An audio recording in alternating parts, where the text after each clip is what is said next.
c'est vraiment le point commun, quel que soit le trouble du comportement alimentaire. La personne, qu'elle souffre d'anorexie, de boulimie ou d'hyperphagie, va parler de son corps en des termes peu élogieux. En début d'accompagnement, je vais entendre les personnes me dire: «J'aime pas mes cuisses, j'aime pas mes jambes, j'aime pas ma graisse, j'ai les cuisses qui souchent, je supporte pas ça, j'ai les jambes comme des poteaux, je suis énorme, je suis gros, je suis grosse, je suis, dégoulinante de graisse, je déteste ce corps. Si je pouvais en changer, je le ferais. Je déteste mes hanches, je déteste mes fesses, je n'aime rien dans mon corps, tout est acheté. Je me sens, dégueulasse». Alors ça, c'est le terme que j'entends le plus couramment. Je me sens dégueulasse. Je me sens écœurant, écœurante. Ah, c'est sûr, hein, pour le coup, je me sens pas désirable, ça, c'est sûr, quoi. Pas désirable du tout, du tout, du tout, hein. Et ça a tout son sens. C'est ce qu'on va voir ensemble. Quel intérêt a l'inconscient de faire en sorte qu'une personne se sente dégueulasse et repoussante plutôt qu'attirante et désirable? Ce sont souvent des personnes qui, au cours de leur histoire, ont retenu qu'il était dangereux d'être attractif, qu'il était non sécurisé d'attirer à soi certains regards, certains comportements, certains gestes. L'inconscient de la personne concernée va donc préférer la savoir repoussante qu'attirante, écœurante plutôt que excitante, dégueulasse plutôt qu'appétissante. Mais vis-à-vis d'une population en particulier, qui est celle des agresseurs sexuels. Si j'arrive dans ce monde et qu'à un moment donné, mon cerveau retient qu'il est possible sur Terre que quelqu'un tente de m'agresser sexuellement, mon inconscient va tout faire pour repousser et dissuader le prédateur. Oui, c'est le même principe que certaines espèces qui, dans la nature, vont avoir déployé des pustules pour dissuader leurs potentiels agresseurs de les manger. C'est le même fonctionnement. Et oui, je suis bien en train d'affirmer que dans certains cas, le trouble du comportement alimentaire est une stratégie mise en place par l'inconscient dans le but d'éviter de se faire agresser sexuellement. La personne qui est victime de ce mécanisme-là de protection, j'ai besoin de me sentir dégueulasse pour me sentir en sécurité sur une terre où il y a des prédateurs sexuels, la personne va se retrouver victime d'une autre chose, qui est de la honte dans les situations d'intimité avec son ou sa partenaire. Entendez que l'inconscient peut pas, du lundi au vendredi, vous faire vous sentir hyper sexy parce que vous êtes en sécurité avec votre compagnon, et dès l'instant où vous sortez le vendredi soir, vous faire vous percevoir comme dégueulasse et dégoulinante de graisse, dès l'instant où il s'agit de sortir en ville, d'aller danser en boîte, d'aller à un mariage ou de vous balader dans la rue le soir ou que sais-je. Soit l'inconscient vous laisse voir que vous êtes canon et fait en sorte que vous le soyez et que vous vous sentiez comme ça, soit il vous fait percevoir comme dégueulasse et repoussante. C'est soit tout l'un ou soit tout l'autre. Donc au moment où vous vous retrouvez en couple, ça devient compliqué d'avoir une vie intime.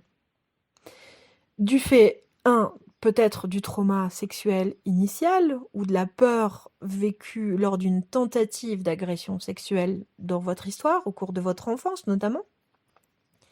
Mais en plus, ça devient compliqué du fait de la honte que vous éprouvez à l'égard de votre propre corps. Comment se sentir à l'aise d'être regardé, d'être embrassé, d'être câliné, caressé, si on est persuadé qu'on déclenche de l'écœurement chez l'autre? Donc la personne est privée de sa liberté, on va dire, sensuelle, du fait du besoin inconscient de se sentir en sécurité sur cette terre. Sacrément piégeant cette histoire, hein. Alors attention, je ne suis pas en train de dire que les personnes souffrant d'anorexie, de boulimie ou d'hyperphagie ont pour de vrai un corps dégueulasse. Ce que je suis en train de dire, c'est que leur inconscient choisit d'orienter leur perception en direction de « j'ai un corps dégueulasse ». Elles n'ont pas besoin de l'avoir pour de vrai, ce corps. On pourrait dire, en simplifiant à fond les ballons, que la personne souffrant d'anorexie va avoir un inconscient qui choisit en partie de la rendre dégueulasse, même s'il peut y avoir d'autres intérêts à la maigreur, en la rendant maigre et sans forme sensuelle, sans féminité, sans virilité pour les hommes. C'est-à-dire qu'elles vont leur donner une apparence de squelette, et un squelette dans l'esprit de chacun, c'est plutôt repoussant qu'attirant. La personne victime de boulimie va quant à elle se sentir dégueulasse et repoussante du fait de vomir. Oui, mais me direz-vous, dans certains cas, la boulimie n'est pas une boulimie qui fait vomir, une boulimie qui est plutôt à faire du sport. Oui, eh bien les personnes qui font du sport à outrance sont des personnes qui, lorsqu'elles se gavent, sentent leur corps tellement encrassé, dégueulassé par la bouffe, qu'elles ressentent le besoin d'éliminer, pas forcément les calories, mais la crasse, l'encrassement, le côté dégoulinant tel qu'elles le perçoivent de leur corps. Donc, pour avoir à faire du sport de manière à ce point obsessionnelle, il faut ressentir son corps comme dégueulasse.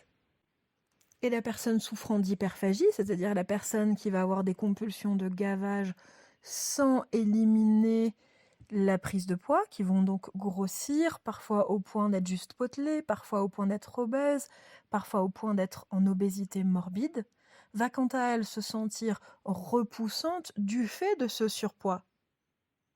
Ça va donner « Comment voulez-vous que j'attire qui que ce soit avec autant de graisse ?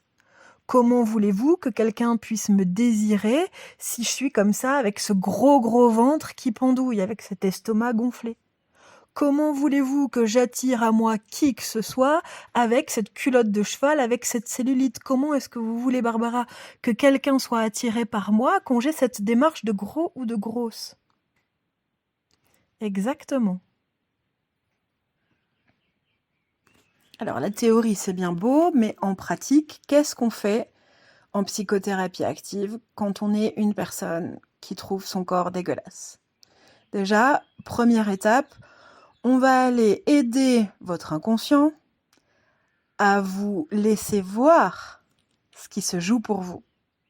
En quoi, même si c'est souffrant, est-il pour vous plus sécurisé d'avoir un corps dégueulasse ou de croire que votre corps est dégueulasse plutôt que d'avoir un corps séduisant ou de vous sentir séduisant, séduisante. Donc étape 1, prendre conscience de ce qui se joue pour vous. Ensuite, on va aller aider votre inconscient à vous sentir en totale sécurité sur cette terre. Ça consiste bien souvent à vous réapprendre à votre corps, à déclencher des réactions qui vous permettent de vous défendre. Ça consiste en fait à remettre du mouvement pour éviter de sidérer. Si vous figez, vous n'avez pas la possibilité de vous défendre et donc pas la possibilité de vous sentir en sécurité.